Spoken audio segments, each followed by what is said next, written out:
Movie start होते ही हम एक ओल्ड एज वुमेन को देखते हैं जिसका नाम मे है और वो अपने बिस्तर पर अपने हस्बैंड के साथ सो रही थी।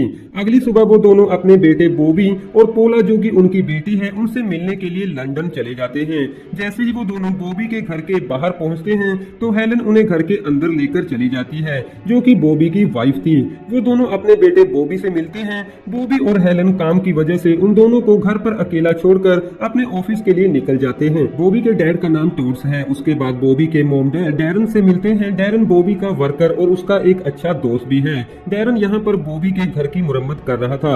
वो दोनों डैरन के साथ थोड़ी बातें भी करते हैं। शाम को वो दोनों बॉबी के साथ अपनी बेटी पोला से मिलने चले जाते हैं क्योंकि पोला अपने एक अलग घर में रहती थी। वो दोनों अपनी बेटी पोला को देखकर काफी ज्यादा खुश होते हैं। वहाँ पर वो पोला के बेटे जैक से भी मिलते हैं जो कि पोला का असली बेटा नहीं है बल्कि एक अडॉप्टेड चाइल्ड है। पोला रात को सब लोगों के लिए डिनर तैयार करती है।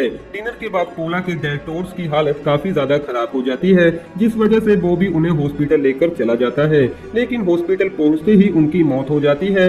अब यहाँ पर बॉबी अपनी मां मे को उनके घर छोड़ने की बजाय अपने घर ले आता है जिस वजह से बॉबी की वाइफ हेलन थोड़ी परेशान हो जाती है और बॉबी के साथ बहस करने लगती है। मैं अपने कमरे में बैठकर ये सब कुछ सुन रही थी जिस वजह से मैं अपनी बेटी पोला के घर चली जाती है। पोला अपनी मां मे से कहती है कि वो उसके घर पर आराम से रह सकती है। रात को पोला डैरन से मिलने के लिए चली जाती है जो कि बॉबी का वर्कर और पोला का बॉयफ्रेंड है।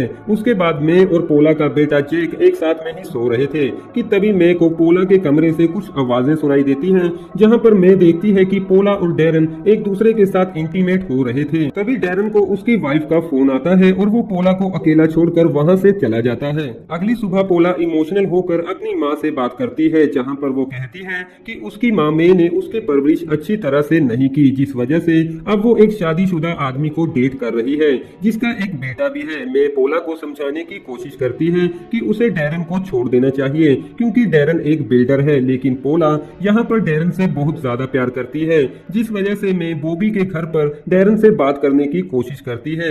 लेकिन अब बातों ही बातों में मे को भी डैरन थोड़ा अच्छा लगने लगा था। वो डैरन को अपने साथ लेकर पोला के घर चली जाती है जहाँ पर मे डैरन और पोला को किस करते देख कुछ अजीब सा फील करने लगती है। अगली सुबह में बॉबी के घर फिर से चली जाती है और डैरन के लिए कुछ स्नैक्स ले जाती है। डैरन मे से कहता है कि क्या वो लंच पर उसके साथ बाहर जाना पसंद करेगी। उसके बाद मे और डैरन लंच पर चले जाते हैं। लंच के बाद वो दोनों एक दूसरे को किस भी करते हैं लेकिन मे अचानक से घर वापस चली जाती है। शाम को पोला मे को अपने साथ लेकर अपने राइटर ग्रुप में चली जाती है जहां पर मे की मुलाकात एक ओल्ड एज मैन ब्रूस से होती है जो कि मे में काफी ज्यादा इंटरेस्ट दिखाने लगता है। अगले दिन मे फिर से डैरन के लिए स्नैक्स बनाकर अपने साथ लेकर चली जाती है जहां पर मे डैरन से कुछ बातें और उसका स्केच भी बनाने की कोशिश करती है क्योंकि यहाँ पर मे एक अच्छी चित्रकार भी है। लेकिन थोड़े टाइम बाद मे डैरन को लेकर अपने साथ अपने कमरे में चली जाती है जहाँ पर वो दोनों एक दूसरे के साथ इंटीमेट होते हैं। अगले दिन मे काफी ज्यादा खुश थी जिस वजह से पोला अपनी माँ मे को देखकर काफी ज्यादा हैरान भी होती है। पोला अपनी माँ मे से कहती है कि डैरन आज हमारे घर पर डिनर के लिए आने वाला है जिस वजह से मे एक बार फिर से पोला से कहती है कि उसे डैरन को छोड़ देना चाहिए। तो मे ये सब कुछ इसलिए बोल रही थी क्योंकि अब वो भी डैरन से प्यार करने लगी है। रात को डैरन और पोला को एक साथ देखकर मे यहाँ पर थोड़ा जेलस फील करने लगती है जिस वजह से मे घर से बाहर चली जाती है। अगले दिन मे डैरन से मिलती है और उसे अपने साथ अपने कमरे में लेकर चली जाती है जहाँ पर वो दोनों फिर से एक दूसरे के करीब आते हैं। जिसके बाद मे डैरन से कहती है कि मैं तुम्हारे साथ रहना चाहती हूँ जिसके बदले मैं तुम्हें कुछ पैसे भी दूंगी। लेकिन यहाँ पर डैरन बिना कुछ कहे ही वहाँ से चला जाता है। कुछ टाइम बाद पोला अपने भाई बॉबी के घर चली जाती है जहाँ पर वो डैरन से भी मिलती है। लेकिन थोड़े टाइम बाद पोला अपने भाई बॉबी से अपनी माँ मे के बारे में बात करने की कोशिश करती है लेकिन तभी पोला को मे की बनाई हुई कुछ पोर्न स्केचेस दिखाई देती है जिसमें डैरन और मे एक दूसरे को किस कर रहे थे। बॉबी पोला से कहता है कि पिछले कुछ महीनों से उसका बिजनेस ठीक नहीं चल रहा है जिस वजह से वो अपना ये घर बेचकर कहीं और शिफ्ट होने वाला है। लेकिन पोला पहले से ही काफी ज्यादा परेशान थी और पोला वो स्केचेस अपने भाई बॉबी को दिखाती है जिन्हें देखकर बॉबी काफी ज्यादा परेशान हो जाता है और उसे डैरन पर भी काफी ज्यादा गुस्सा आने लगता है। लेकिन बॉबी पोला से कहता है कि उन्हें अपनी माँ मे को अकेला छोड़ देना चाहिए। पोला गुस्से में आकर वहाँ से वापस अपने घर चली जाती है जहाँ पर वो फिर से अपनी माँ मे से मिलती है। लेकिन पोला अपनी माँ को इसके बारे में कुछ भी नहीं बताती। उसके बाद पोला पोला रोने लगती है, जहां पर उसकी माँ मे कहती है कि क्या तुम फिर से उस बिल्डर डैरन के लिए परेशान हो, लेकिन पोला कहती है कि ऐसा कुछ भी नहीं है।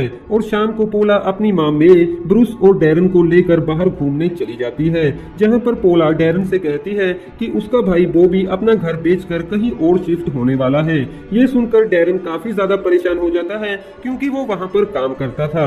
उसके बाद वो सब लोग एक क्लब में चले जाते हैं, जहां पर पोला डैरन को किस करती है। उन दोनों को साथ में देखकर मे वहां से चली जाती है, लेकिन ब्रूस भी मे के पीछे पीछे वहां से चला जाता है। जिसके बाद मे और ब्रूस एक होटल रूम में चले जाते हैं और वहां पर वो दोनों एक दूसरे के करीब आते हैं। लेकिन अगली सुबह पोला अपनी माँ को अपने घर से निकल जाने के लिए बोलती है, जिस वजह से मे अपने बेटे बॉबी से और उसकी वाइफ हेलन से मिलकर अपने घर वापस चली जाती है। उसके बाद हमें मे कहीं घूमने जाती हुई दिखाई देती है और यहीं पर ये मूवी खत्म हो जाती है।